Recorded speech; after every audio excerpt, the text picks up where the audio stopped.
It was a Thursday evening, the kind that felt too quiet, too calm. I'd just gotten back from a long day at the office, still half in my tie, sleeves rolled up, watching steam rise off my plate. Across from me, my wife Jenna sat cross-legged, swaying her wine glass, eyes dancing with a glint that wasn't there earlier. "I've been thinking," she said, the way someone might announce a new haircut or a weekend getaway. I didn't even look up from my food. "Oh." She laughed, the sound light but rehearsed. "No, seriously. You know how we've been a little stagnant?" I frowned, fork halfway to my mouth. "Stagnant? Not bad," she clarified quickly, like that would soften the blow. "Just routine. Predictable. I mean, we've been married 8 years, Nate. We're not 20 anymore." That made me set my fork down. "Is that a bad thing?" "No," she said again. "Then, but I think we could use some freedom. Just to explore." I leaned back in my chair, jaw tight. Explore what exactly? Jenna reached across the table, her fingers brushing mine. Her touch had always done something to me, still did, but now it felt like a distraction, not affection. "Other people," she said. For a second, I couldn't breathe. I thought I'd misheard her. She just kept looking at me like she'd suggested a vacation to Mexico, not like she'd just put a bullet between the eyes of our marriage. "You mean an open marriage?" She nodded, sipping her wine. "It's not that weird, Nate. A lot of couples do it. It brings new energy into the relationship. A little spice." I stared at her. Spice. Sex isn't a betrayal if there's honesty, rules. Think of it as a reset, not a rejection. The room blurred around me. Our wedding photo was still hanging over the fireplace. Her white dress, my clumsy tux, both of us too young to know how fragile love could be. That was 8 years ago. That was before her version of spice meant fucking someone else. "Who is he?" I asked. Her eyes narrowed. "What? This guy you want to screw? Who is he?" "I'm not screwing anyone, Nate. God, this isn't about someone. It's about freedom." "Bullshit." Her tone cooled. "I knew you'd react like this. Like a husband being told he's not enough? You're right. I must be so unreasonable." She stood up, taking her wine to the window, her back to me. "You never want to talk about this stuff. You act like sex is sacred or something, like it can't be shared." I rose slowly. "Because I thought we were sacred. You're being dramatic. And you're being a whore." She turned sharply, jaw tightening, eyes burning. I thought she might throw her glass. Instead, she just stared at me with a kind of disdain that I hadn't seen before, like she was already imagining life without me. "You can call me whatever you want," she said coldly. "But I'm not the only one who's fantasized. I know you've looked. I know you've thought about it." "Yeah," I said bitterly. But I didn't ask for a hall pass over fettuccine. She said nothing, just finished her wine, setting the glass down with the kind of finality that felt like the end of something. I forced a smile then. It hurt to do it, but I needed her to see nothing.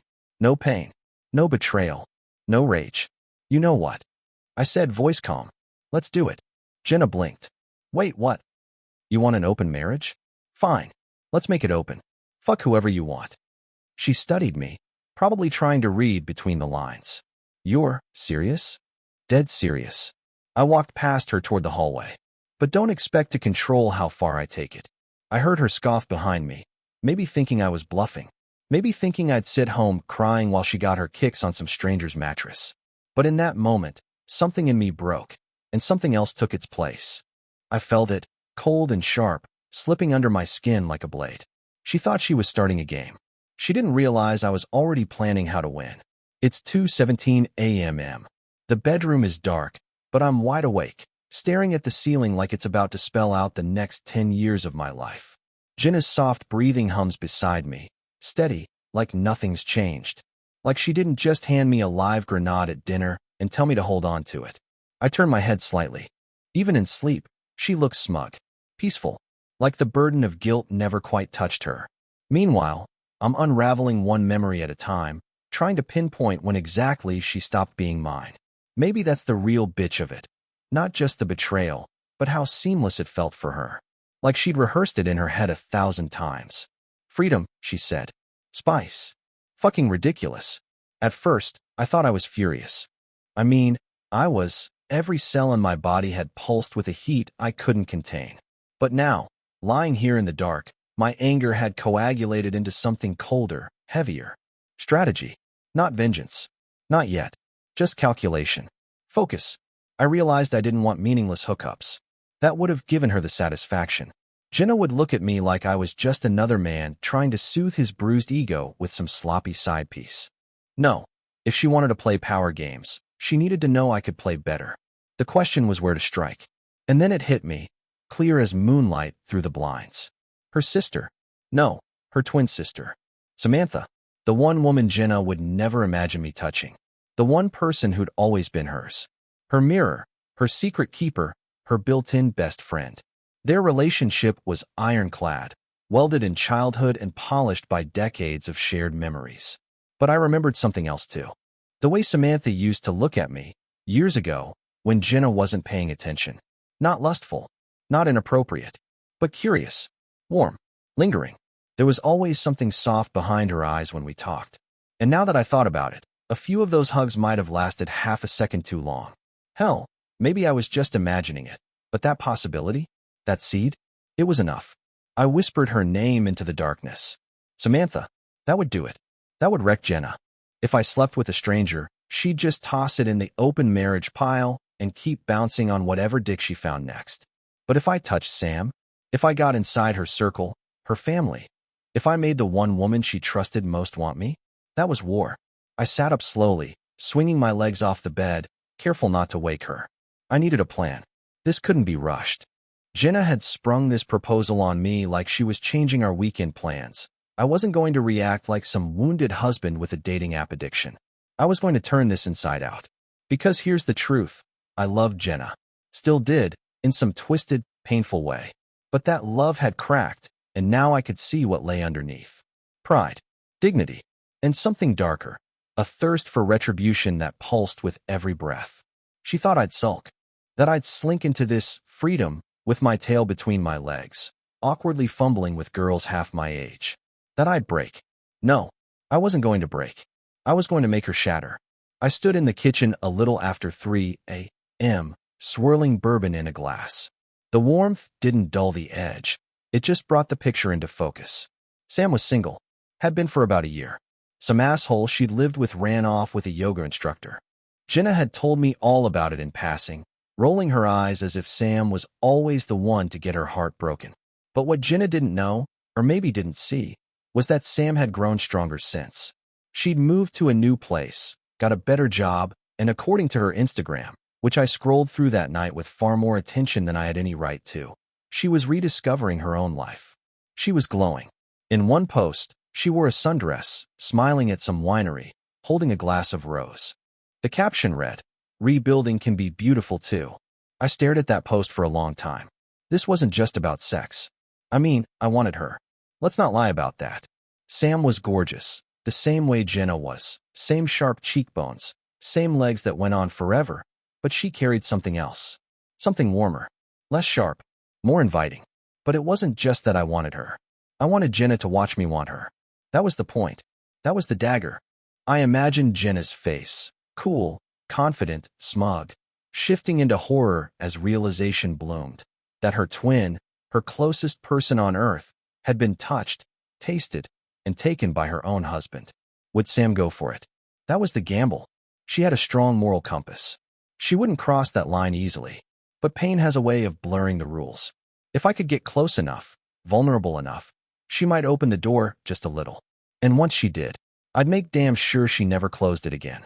I took one last sip of bourbon and set the glass down. No more second-guessing. She wanted freedom? I'd give her devastation.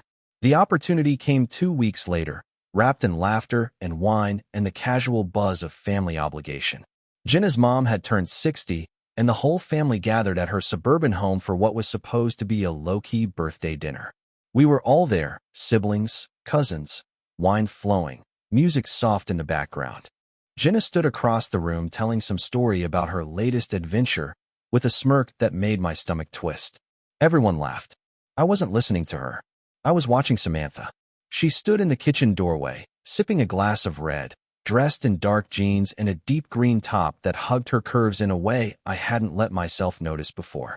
Her hair was down, loose waves brushing her shoulders, and she had this way of tucking it behind her ear that felt almost hypnotic. She caught me looking. For half a second, Our eyes locked. She didn't smile, didn't look away, just held my gaze with this unreadable expression, part curious, part cautious. I made my move an hour later when I saw her step out to the patio alone. I grabbed a drink I didn't want and followed her outside. The cool air bit a little at the edges, but the wine in my veins and the plan in my head kept me warm. "Hey," I said, casually leaning against the railing beside her. She looked over, surprised but not unwelcoming. "Hey, Nate, you surviving in there?" "Barely." I offered her a half-smile. "Family dinners always bring out the best in people, right?" She laughed softly, and something in my chest loosened. That sound, it wasn't like Jenna's. Less sharp, more honest. "I needed a breather," she said, nodding toward the door. "Jenna's been a little intense lately." That was the opening. "Yeah," I said, voice lower. "She's going through some kind of transformation, I guess." Samantha raised an eyebrow. Midlife crisis already? She always was an overachiever. That made me laugh, and it felt real. We stood in silence for a moment. Not awkward, just still. Then I said it. "She asked for an open marriage." Samantha blinked. "What?" I turned to face her, watching her reaction closely. "Couple weeks ago. Over dinner. Said she wanted freedom. Thought it would spice things up." Her face twisted in confusion. "Wow, that's not what I expected." "Me neither." I looked down at my drink, then back at her. It kind of wrecked me. She was quiet, processing. "I'm sorry," she said finally, and I believed her. "Thanks," I said. "I haven't told anyone. Not even my friends. But I don't know. I saw you out here, and I just—" "It's okay," she interrupted. "You can talk to me." I nodded, letting silence settle again before adding. "It's just weird, you know? Feeling like you're not enough anymore." Her face softened. She stepped a little closer. "You are enough, Nate. Jenna's always been restless. That's not about you." That landed harder than I expected. I looked at her and felt something stir, an ache that wasn't quite pain and wasn't quite desire either. It was need. It was connection. "Thanks," I murmured. She placed her hand lightly on my arm, just for a second. Just enough. And there it was, the first spark. The second time I saw her was 3 days later. Jenna had flown out to Scottsdale for some retreat with her yoga friends, though I doubted the only stretching involved was on mats. I'd texted Samantha under the pretense of needing to borrow a charger I'd left at her place last month. A weak excuse, but it got me through the door. When she opened it, barefoot in black leggings and an oversized sweatshirt, I almost forgot why I was there. "You really came all the way here for a charger?" she said, raising an eyebrow but stepping aside to let me in. I shrugged, playing casual. "Needed a reason to see you, I guess." She didn't respond to that, just motioned toward the kitchen. "You want coffee?" I followed her, watching the way her hips moved, the curve of her back as she leaned into the counter. And for a split second, I imagined pressing up behind her, my hands on her waist, my lips at her neck. She turned and caught me looking again. "Do you miss her?" she asked quietly. The question hit harder than I expected. "I don't know," I said honestly. "I miss who she used to be, before all this." Samantha set 2 mugs on the table, sat across from me. "I always thought you two had it figured out." "Yeah, me too." She looked down, like she was trying to choose her next words carefully. "For what it's worth, I never understood how she could take you for granted." I blinked. "What do you mean?" "You've always treated her like gold," she said, eyes meeting mine. "You listen. You show up. You care. And she just chases the next thrill." I felt heat rise in my chest, not anger. Something else. Something that twisted low in my gut when I saw how earnestly she was looking at me. I reached across the table, my fingers brushing hers. She didn't pull away. "Samantha," I said, barely above a whisper. "I shouldn't say this, but I've been thinking about you. A lot." Her breath hitched. "Nate, I don't think that's a good idea." "I know. It's dangerous." "I know." And still, neither of us moved. The moment hung there, thick, fragile, heavy with unspoken things. Then her phone buzzed on the table. The spell broke. She glanced at the screen and sighed. "I should go," I said, rising. "Didn't mean to drop all that on you." She stood too, walking me to the door. Before I stepped outside, she touched my arm again. "I meant what I said. You're a good man." I looked down at her fingers on my skin, then back at her. "Maybe that's the problem," I murmured. "Good men don't do what I'm thinking of doing." She didn't reply, just looked at me like she wasn't sure whether to push me away or pull me in. It started small. A lingering hug at the end of a conversation. A text sent late enough to be noticed, but not late enough to raise alarms. Innocent things, if taken alone. But nothing about them felt innocent. Not to me, and not to her. Samantha was cautious. I could see it in the way she always kept just enough distance between us, like she was afraid to admit what we both knew was growing. But I didn't push, not yet. I let the silence between our words do the talking. I let her wonder. I let the idea of me, of us, marinate slowly in her head. She wasn't Jenna. That much became clearer with every interaction. Where Jenna filled a room with sharp confidence and sarcastic remarks, Samantha observed. She listened. She made you feel like you were the only person in the world when she looked at you. And when she smiled, it wasn't performative. It felt earned. That was the part that got to me. Because when Samantha smiled at me, I felt like I was worth something again. Jenna didn't know. She didn't suspect. Her attention was consumed by whoever the hell she was entertaining with her newfound freedom. She didn't even notice that I'd stopped asking her questions, stopped caring where she went or when she came back. She thought I was still licking my wounds. Let her. One Saturday afternoon, Samantha and I met up at a local farmer's market. Another casual outing. She said she needed help picking out herbs for her new patio planter. I offered to come along, said I could use the fresh air. We strolled through booths of honey jars and sunflowers, walking side by side, occasionally brushing arms. Every little accidental touch now hummed with electricity. She stopped at a stand with fresh basil and lavender, bending over slightly to smell a bundle. Her neckline dipped low. I looked, just for a second, but it was enough to feel heat flush through my chest. "Do you cook?" she asked, holding up a bundle of thyme. "Only when I want to impress someone." She laughed. "Anyone in particular lately?" I met her eyes. "Maybe." She looked away, biting her lip. That lip bite. Goddamn. We ended up back at her place, the herbs forgotten, a bottle of wine opened before either of us really acknowledged why we were still hanging out. "Don't read into this," she said as she poured my glass. "I just didn't want to drink alone." "I'm not reading into anything," I said, smiling as I accepted the glass. We sat on the patio. The sun had started its descent, casting everything in amber light. She curled her legs up beneath her, her bare foot brushing my calf. I didn't move. "You ever think about going back?" she asked suddenly. "To Jenna?" She nodded. I took a sip. "I used to. I don't anymore." She looked at me for a long moment. "I always thought you two would make it. Honestly, I used to be a little jealous." "Jealous of her?" I scoffed. "Why?" She hesitated. "Because she had someone who gave a damn. Someone who built a life with her." I watched her for a beat. Maybe she did. Maybe she didn't know what she had. The silence between us thickened again, this time charged. Her gaze lingered on my lips. She noticed it, too, and quickly looked away. "You're doing it," she said softly. "Doing what?" "Flirting with me." I didn't deny it. "And you're letting me." That hung there between us. Raw. Unapologetic. Samantha set her glass down. "Nate, I can't be your rebound. I won't be that person." "I'm not looking for a rebound," I said. "I'm looking at the one person who's made me feel something real in months." "You're Jenna's husband." "Not anymore." "Not really." She stood abruptly. "This is dangerous." I stood too, closing the space between us slowly. "Then why haven't you walked away?" She opened her mouth, then closed it. Her breath hitched.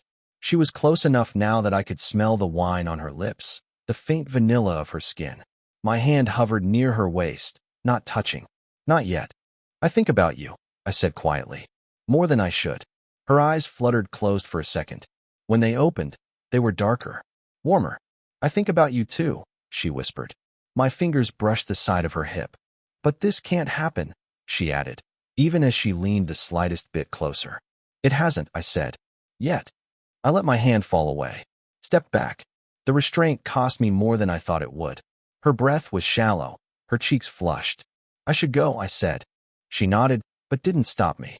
I paused at the door. I meant what I said. I told her, "You're not a rebound. You're the one person Jenna never expected me to see this way." And now I can't stop. The next few days were torture in the sweetest way. Texts turned longer. Conversations turned deeper. I sent her a song late one night, one that reminded me of her, and she sent back a heart emoji. That was it. No words, but it said more than I needed. I started showing up when I knew she'd be around, dropping off coffee by accident, offering help when she mentioned her car acting up. She stopped pretending not to like it. One night, we sat in her living room watching an old black and white movie. She fell asleep, head against my shoulder. I didn't move for an hour. I just listened to her breathe and wondered how much further I could let this go before we crossed the line for real. Then again, maybe we already had. It happened the night Jenna came home drunk, stinking of whiskey and cheap perfume that wasn't hers. I was already in bed, pretending to sleep when I heard the door slam downstairs. Her heels clicked unevenly on the hardwood as she stumbled toward the stairs. I didn't move. I listened. Each footstep sounded like another hammer on the coffin of our marriage. She came into the bedroom like she owned it, like nothing she'd done, nothing she'd said, had changed the world we'd once shared. Her dress was twisted at the waist, hair a mess, lipstick faded to a pale, angry stain. She stood in the doorway, swaying slightly. "You're up," she slurred. I opened my eyes and stared at her, saying nothing. "Don't give me that look," she huffed, kicking off her shoes. "It's not like you care. You reek," I said. She laughed, bitter and sharp. "So do you, Nate." Of desperation. That cut deeper than I expected. I sat up. "Where the hell have you been?" She collapsed onto the chair near the window. "Out. Living. Isn't that what we agreed to?" "Agreed? I don't remember us agreeing to you parading around like a college sophomore with no self-respect." She tilted her head. "Jealous?" "No," I said coldly. "Disgusted." Her smile curled. "Funny. That's how I used to feel after sex with you." I felt something snap. I stood slowly, feet planted firm on the hardwood, staring her down. "Say that again." She rolled her eyes. "Don't be so fragile." I took a breath, steadying myself. "You wanted an open marriage, Jenna. You got it. But don't act like you're winning some game. You're not. You're just losing slower." That got her attention. She sat up straighter. "Excuse me." "You heard me." Her eyes narrowed. "What the hell does that mean?" I didn't answer. I didn't need to. I turned and walked into the bathroom, locked the door behind me, and stared at myself in the mirror. Something had changed. The guilt that had lingered after every conversation with Samantha, every touch, every almost moment, it was gone. Jenna had killed it with that last jab. She didn't love me. She didn't respect me. I wasn't her partner anymore. I was just the guy who kept the lights on while she played fantasy with strangers. So when I left the next night and drove to Samantha's apartment, I wasn't unsure. I wasn't tentative. I was done pretending. She answered the door in leggings and a long sweater, hair tied back, no makeup. Still, she looked beautiful. More than beautiful. Safe. Real. "Nate," she said, surprised. "I thought you had plans tonight." "I did," I said. "But I needed to see you." She stepped aside without asking questions. I stepped in. We didn't talk right away. She poured tea. I declined. The silence wrapped around us again, thick with everything we hadn't said. "What happened?" she asked finally. "I can't do it anymore," I said. "The marriage. The games. The pretending." She looked at me, uncertain. "And what are you doing here?" I stepped closer, slowly, deliberately, crossing a line.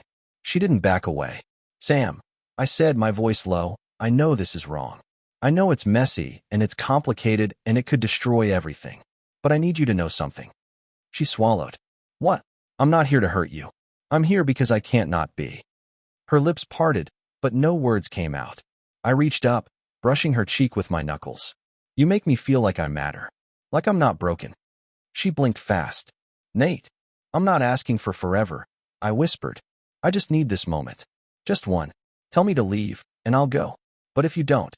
She stepped forward, closing the last inch between us, and kissed me. God, it wasn't like anything I'd imagined. It wasn't soft or tentative. It was fierce, hungry, real. Her hands tangled in my shirt. Mine slid around her waist, pulling her flush against me. The dam had burst. Years of suppressed tension. Months of confusion, of near confessions and almost touches. It all poured into that kiss.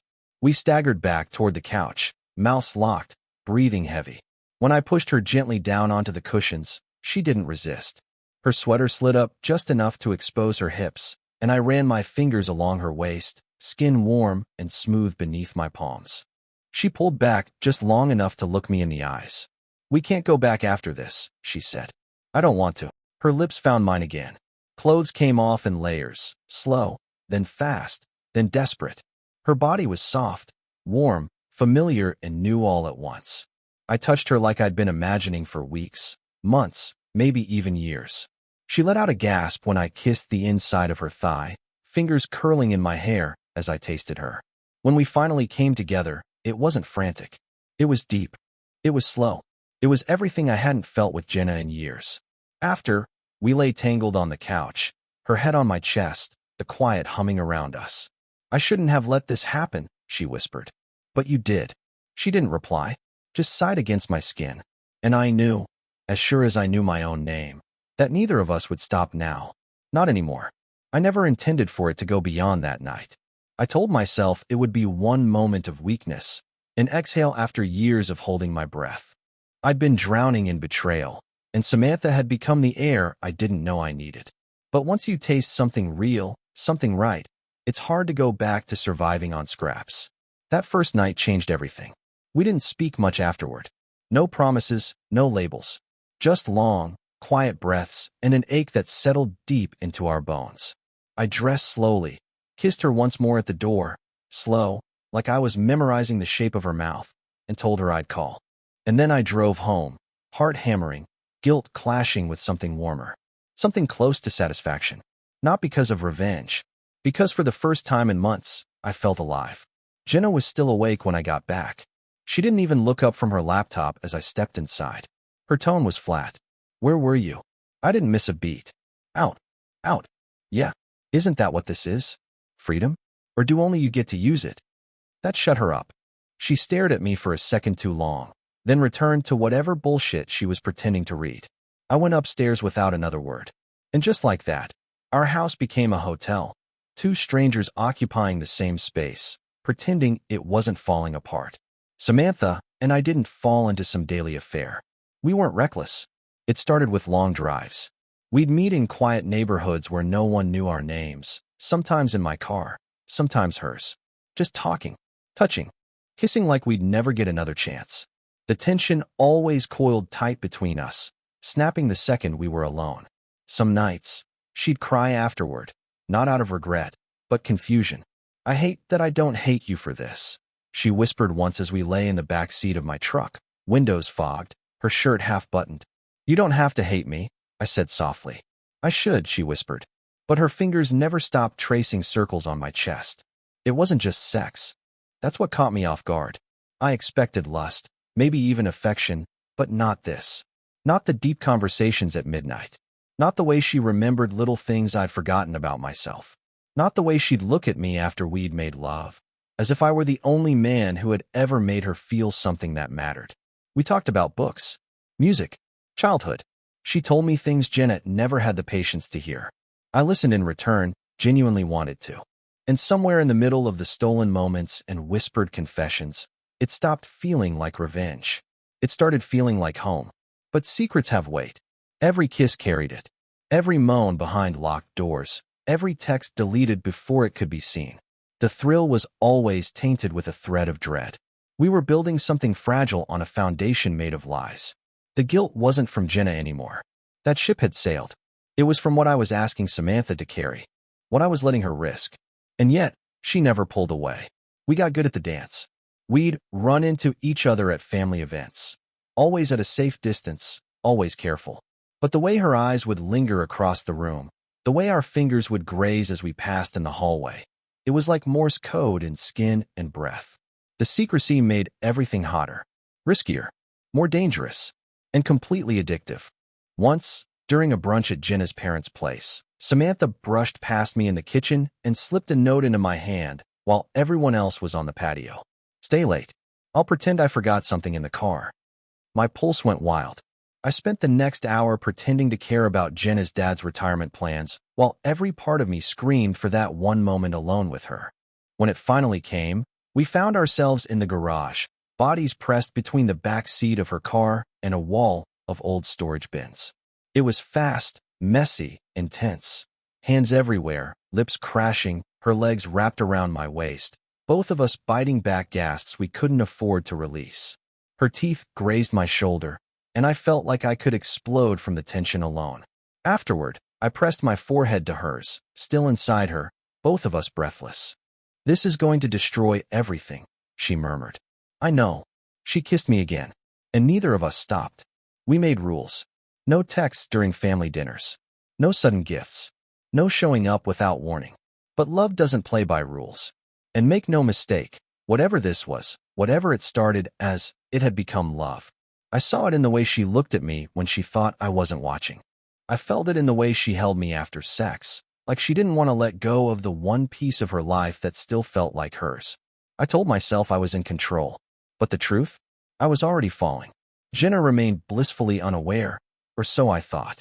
She was busy flaunting her own freedom, talking loudly about club nights with her new friends, casually letting it slip that she'd crashed at a guy's place after too many drinks. Always watching my face for a reaction. I didn't give her one. Not because it didn't hurt, because it did, but because my mind was elsewhere. My body might have still belonged to her on paper, but everything else was drifting toward Samantha. She noticed my calm. Misread it. She thought I'd accepted our arrangement, that I'd surrendered to her terms. But I was already rewriting the rules. And soon, she'd find out just how far I'd taken them. There was a moment, maybe a small one, but I remember it vividly. I was sitting on the patio with Jenna one morning, sipping coffee in silence. The sky was gray, the lawn uncut, and her hair was still tangled from sleep. She was scrolling on her phone like I wasn't there, smirking at something, probably another late-night friend texting back. And I remember thinking, I don't feel anything. Not anger. Not sadness. Not jealousy. Just indifference. It hit me harder than I expected. Because once upon a time, I would have done anything to keep this marriage afloat. I'd been loyal. Patient. Stupid, maybe. But now, my loyalty had shifted. And it wasn't out of spite. It was because I'd found something worth protecting, even if I had to protect it in secret. Samantha was different with me now. Before, there had been hesitation, guilt, caution in every glance, like she was waiting for a wall to fall. But that changed slowly, subtly, like the first warmth of spring after a brutal winter. She'd smile without apology, touch me without flinching. Her place became a refuge, not just a stopover for stolen moments, but a world of our own. She made space for me, not just physically, but emotionally. It was in the way she stocked my favorite coffee, or how she always had a spare toothbrush in her bathroom drawer with a little label. And one night, as we lay tangled beneath her sheets, the room dim except for the orange glow of a bedside lamp, she turned to me and said, "I don't think I'm surviving without you anymore." I should have been terrified. Instead, I kissed her, deeper than usual, and whispered, "Then don't." That was the night I realized I didn't love Jenna anymore, not even a little. I was in love with her sister, and no amount of guilt could stop what was coming next. Jenna still paraded her freedom around the house, sometimes just to spite me. One Friday night, she came home in a skin-tight dress, makeup smeared, giggling as she threw her heels in the hallway. She leaned on the wall, cocked her head at me. "You ever going to use your hall pass, Nate? Or are you too boring even for that?" I smiled to myself. Maybe I already have. She blinked. "You? Why not?" She scoffed. "Please. If you'd had a woman in your bed, you'd be smug as hell about it." I leaned in close. "Maybe she's in your bed." She froze for a beat, eyes narrowing. I walked away before she could ask more. She didn't know, but she felt it. That unease. That crack in her confidence. And I savored it. Samantha and I got better at hiding, but the emotion got harder to conceal. At a family barbecue, we nearly got caught. It was one of those muggy, beer-fueled afternoons. People were spread out on lawn chairs and benches. Jenna was off laughing with her brother. I was manning the grill, flipping burgers like a good little husband. Samantha brought me a beer, brushed my hand longer than she needed to when she passed it. Our eyes locked, just for a second, but it was enough. That single look was so full of hunger, familiarity, love. And when I glanced up, I saw Jenna watching from across the yard. She squinted, head tilting slightly, like something didn't add up. I played it cool, gave her a nod, flipped another burger. But the hairs on my neck were standing. Later that evening, Samantha and I crossed paths in the hallway by the guest bathroom. No one was around. "You okay?" I asked. Her lips were a little parted, eyes darting toward the open door behind me. "She's watching. She suspects. She doesn't know, but..." I nodded, stepping just close enough that our hands brushed as we passed. She whispered, "I don't want to stop." I whispered back, "Neither do I." And just like that, we kept walking, away from each other, back into the lie. That night, I didn't sleep. I stared at the ceiling again, just like I had months ago when this all began. But now I wasn't reeling from Jenna's betrayal. I wasn't mourning the life I'd lost. I was thinking about the one I wanted to build. And I knew I had to choose.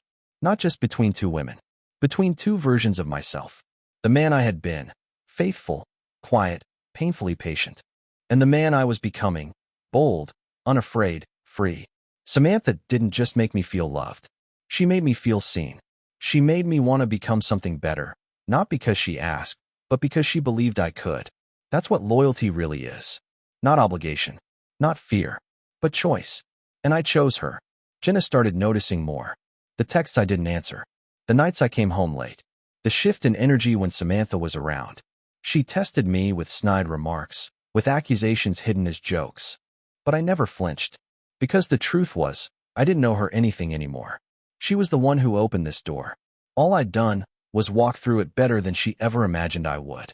Samantha and I met in a hotel room the night before Jenna's birthday dinner. We didn't plan to, but she texted me, "I need to see you. Just once before tomorrow." I couldn't say no. The sex was slow, intense, not rushed like before, not frantic or hidden. It was ours.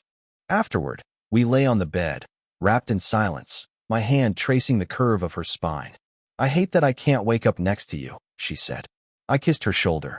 One day, she turned her head. "Do you mean that?" "I've never meant anything more." She smiled, eyes shimmering. Then let her keep playing her game. Because when the truth comes out, she'll realize she already lost. It started with a question, casual, tossed out over coffee like it meant nothing. "So," Jenna said, not looking up from her phone, "you and Sam have been talking more lately?" I didn't flinch. "Not really." "Why?" She shrugged, still tapping something out on her screen. "Just noticed you two lingering at Mom's birthday dinner last week. Didn't seem like the usual brother-in-law chat." I sipped my coffee slowly. "We were talking about her car.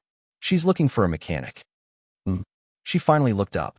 Funny, she didn't mention it when I asked. It was the first shot across the bow. She didn't know, but she was looking. And once Jenna started digging, she didn't stop until her nails were bloodied. Over the next week, the air shifted.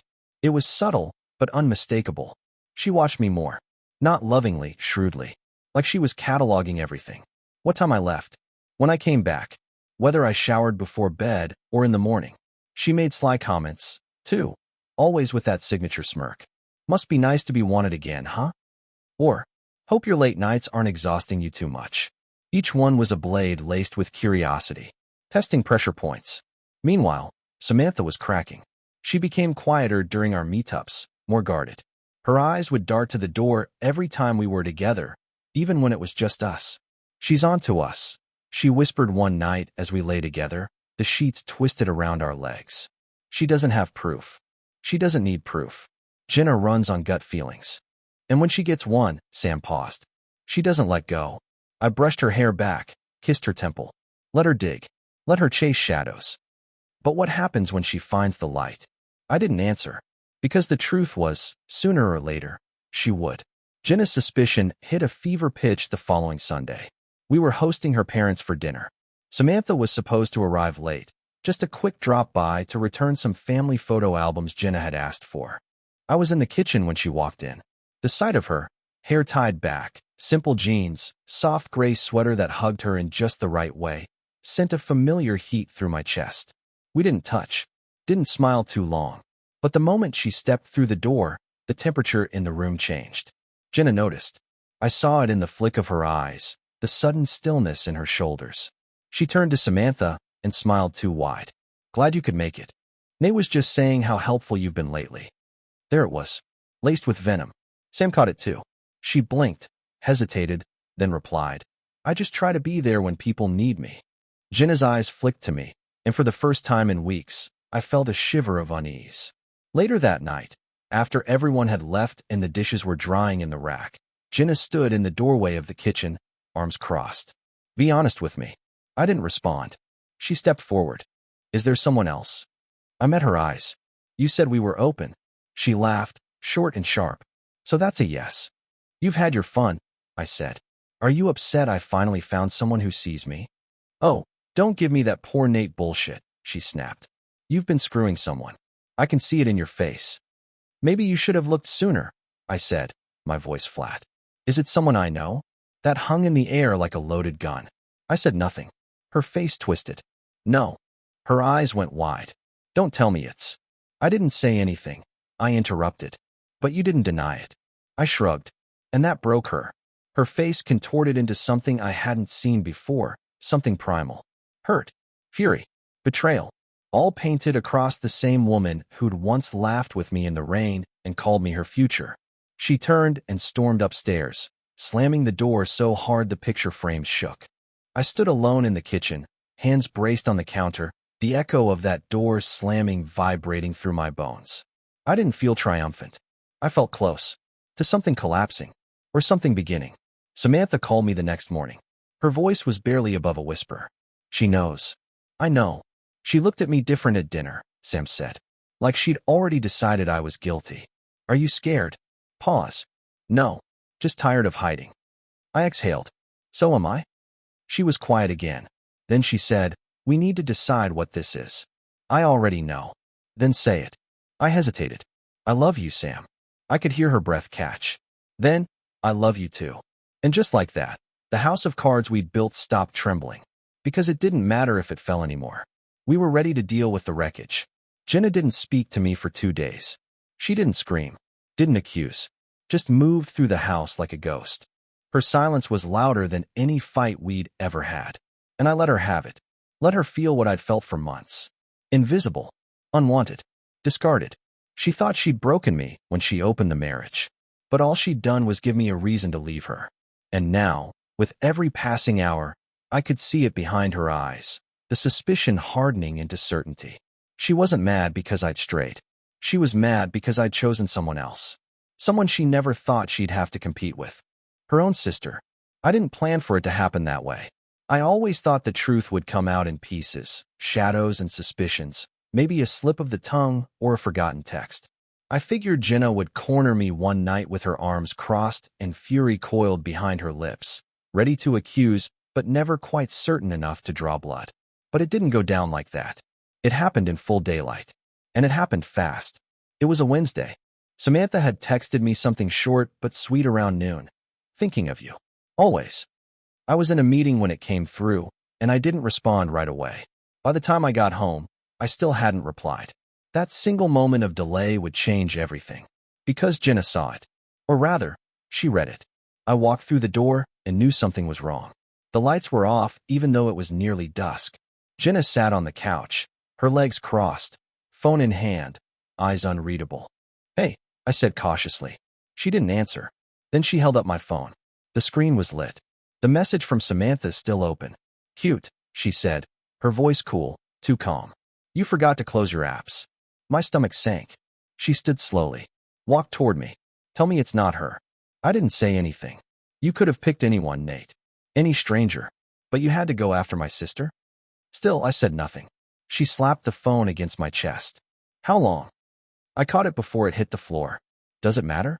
Oh, it matters. Her voice was rising now. God, I knew something was off. I saw the way you looked at her. The way she looked back. I thought maybe I was paranoid. Maybe I was finally losing it. You're not, I said quietly. That was all it took. Her face contorted, not just in anger, but in something deeper. Something hollow and betrayed and bitter all at once. You really slept with her? She asked, voice trembling. Yes. Jesus Christ, Nate. She turned away, pacing now. My own sister? You wanted freedom, I said. You asked for this. Don't you dare put this on me, she snapped, spinning back around. I didn't tell you to crawl into her bed. No, I said, my voice calm. You just told me I wasn't enough anymore. You told me you needed spice and freedom like I was some fucking used appliance you could toss in the garage. I never said that. You didn't have to, I shot back. Every night you came home reeking of someone else. Every time you laughed when I didn't react. Every time you dared me to play your game. I got the message. Her mouth opened, closed. For once, Jenna didn't have a comeback. I stepped forward, slowly. Not to threaten her. Not to argue. Just to finish it. You wanted to win, I said. You thought you'd get to have your fun and keep me waiting like some loyal lapdog. But I stopped waiting, Jenna. And you never saw it coming. She stared at me, her breathing shallow. You don't love her, she said finally, almost begging. This is just revenge. Tell me that's all it is. I shook my head. It was at first, but not anymore. She looked like I'd slapped her. I gave you everything, Nate, she whispered. Years. My best years. And I gave you mine, I said, my voice soft now. And you threw them away the moment you asked me to share you. Silence. Then, does she know you told me? No. You gonna go to her now? Run off like some trashy affair turned fairy tale? I'm not running, I said. I'm walking away. She laughed bitterly. You'll regret this. Maybe, I said, but I'll regret staying even more. I didn't pack that night. I left. Just walked out the door, phone in my pocket, heart hammering in my chest. I drove for hours. No music, no destination. Just the sound of my own breath and the buzzing storm behind my ribs. Eventually, I pulled over and called Samantha. She answered on the first ring. I told her, I said. Silence. Then, how did she take it? Like a punch to the soul. And you? I feel like I just stepped off a cliff. She breathed into the phone. And do you regret jumping? I looked out the windshield at the dark road ahead. Empty. Quiet. No, I said. I'm just wondering if you'll jump with me. She didn't answer right away. Then, come over. When I got there, she was waiting at the door, barefoot in pajamas, hair a mess, eyes tired. But God, she was beautiful. I didn't say a word, just stepped into her arms. We held each other like we were trying to pull the grief out of our skin. Her lips found mine, soft and searching, and suddenly the world stopped spinning. We didn't rush that night. There was sex, yes, but it wasn't about lust. It was about relief, about truth, about finally choosing each other without the shadows. Afterward, wrapped in sheets and heartbeats, she whispered, she'll never forgive me. I don't need her to, I said. I just need you. The fallout hadn't started yet, but it would. We both knew that. Families don't stay quiet when betrayal sits at the dinner table. There would be yelling, silence, maybe even exile. People would pick sides. Lines would be drawn. But in that moment, her hand in mine, our legs tangled together beneath the covers, I didn't care. Because for once, the lie was over. And the truth? The truth was beautiful. I expected anger, but nothing prepared me for the silence. It was louder than any screaming match could have been. Jenna didn't call, didn't text. Not that night.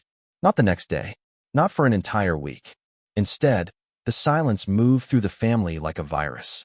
First came the cold shoulders from her mom, who suddenly wasn't feeling well enough to take my calls.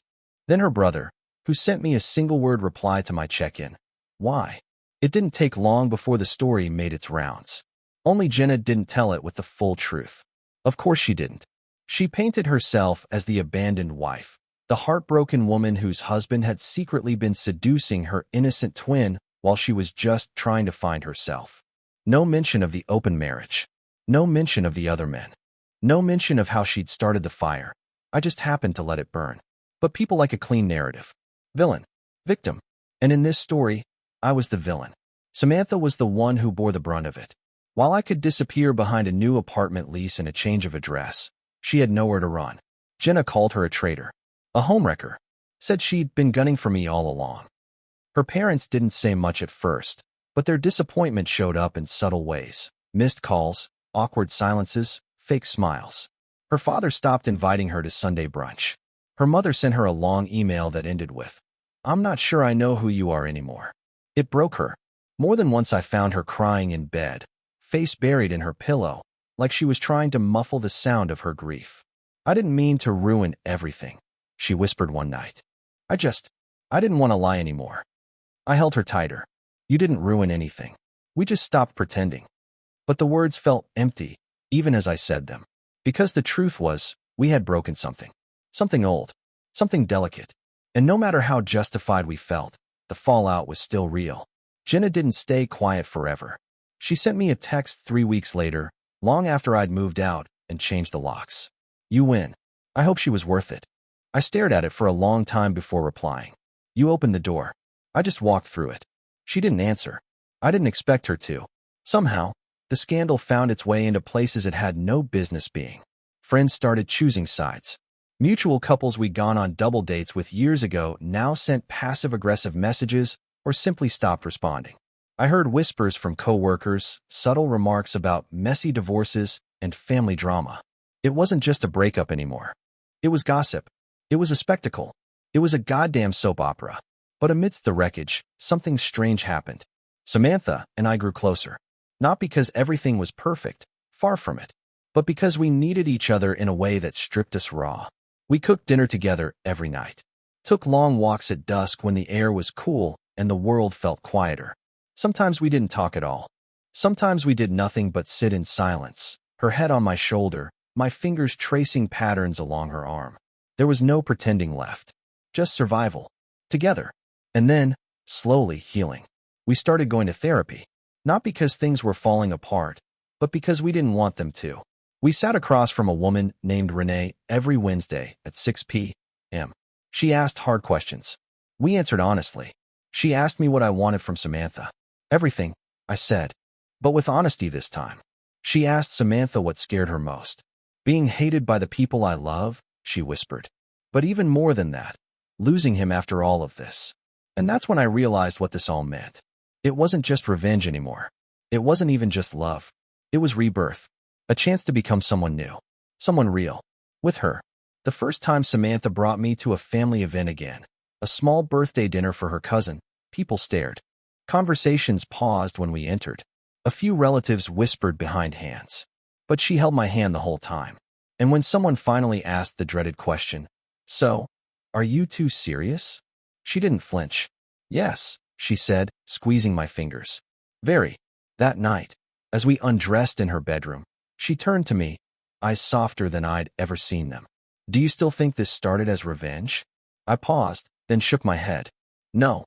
But if it did, it turned into something better." Jenna eventually filed the paperwork. The divorce came through quietly. No big fights. No courtroom drama. Just signatures, division of assets, and a single line from her lawyer in the final email. She wishes to close this chapter peacefully. Peaceful. Right. But fine. I didn't need peace from her anymore. I'd found it elsewhere. There are still hard days. Days where Samantha cries after a voicemail from her mother.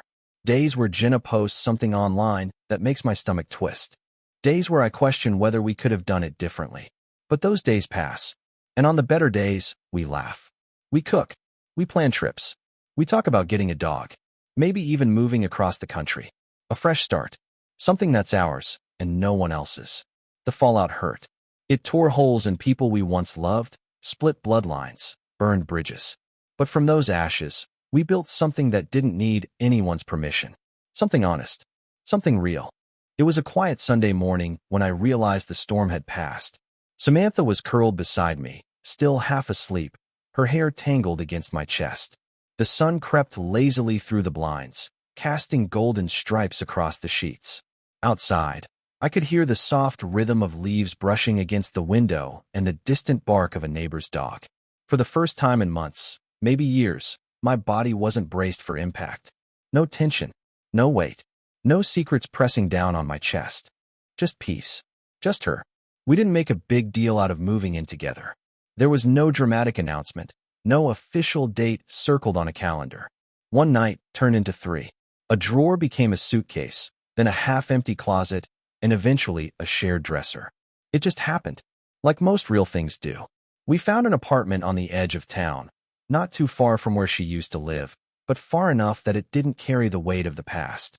The kind of place with creaky floorboards, a balcony too small for anything but 2 chairs and a dream, and a kitchen that barely fit both of us. But it was ours, and that made it perfect. The world didn't stop judging. Some family members still wouldn't talk to her. Some friends drifted away from both of us. Every now and then, someone would still send a snide message or tag Jenna in some passive-aggressive social media post that she'd conveniently leave public for just long enough. But the truth is, none of that mattered anymore. Jenna had become a ghost, a memory in my rearview mirror. The woman who once held all the power in my life now barely existed in the corners of it. I no longer hated her. I didn't love her. I didn't even pity her. I just didn't think about her. Not when Samantha looked at me with eyes full of trust. Not when we danced barefoot in the living room after dinner, laughing at songs we both hated. Not when she fell asleep on my shoulder watching movies we'd seen a dozen times. Because the moment I let go of that marriage, I stepped into something better. Not perfect, not flawless, but true. One night, Samantha and I sat on the balcony sipping wine, wrapped in a blanket despite the warm air. I still feel guilty sometimes, she admitted, staring out at the streetlights. Not because I regret us. I don't. But because of how it happened. How messy it all was. I took her hand. Messy doesn't mean wrong. It means human. But we hurt people. They hurt us too, I said. And look at what we found in the wreckage. She turned to me, smiling softly. Something worth rebuilding. I nodded. Exactly. There was a long silence, but it wasn't uncomfortable. Just two people letting the truth settle between them. Then she asked, do you think we would have fallen in love if none of that ever happened? If your marriage had stayed intact? I didn't answer right away. Because the truth was, I didn't know. Maybe we would have. Maybe we wouldn't have dared. But one thing I did know. I think we were always meant to find each other, I said. Even if we had to crawl through hell to get here. She leaned her head on my shoulder. And neither of us spoke again for a long time. Weeks passed. Then months. We started making plans. Real plans. Vacations.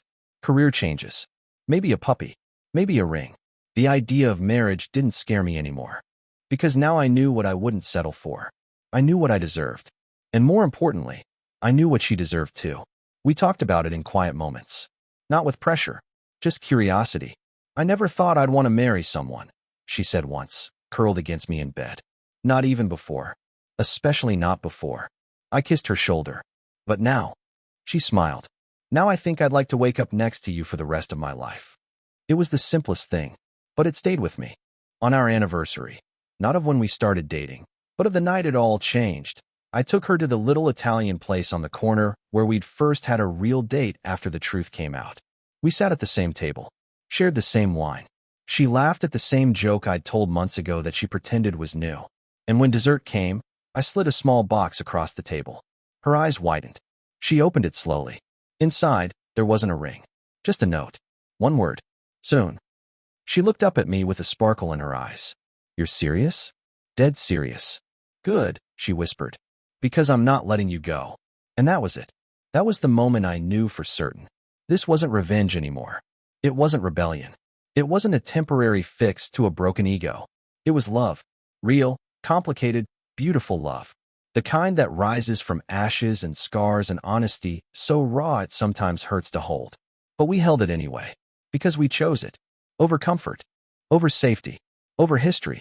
We chose each other. So if you're reading this, and you're stuck in something that feels like it's dying, know this. You are allowed to walk away. You are allowed to choose yourself.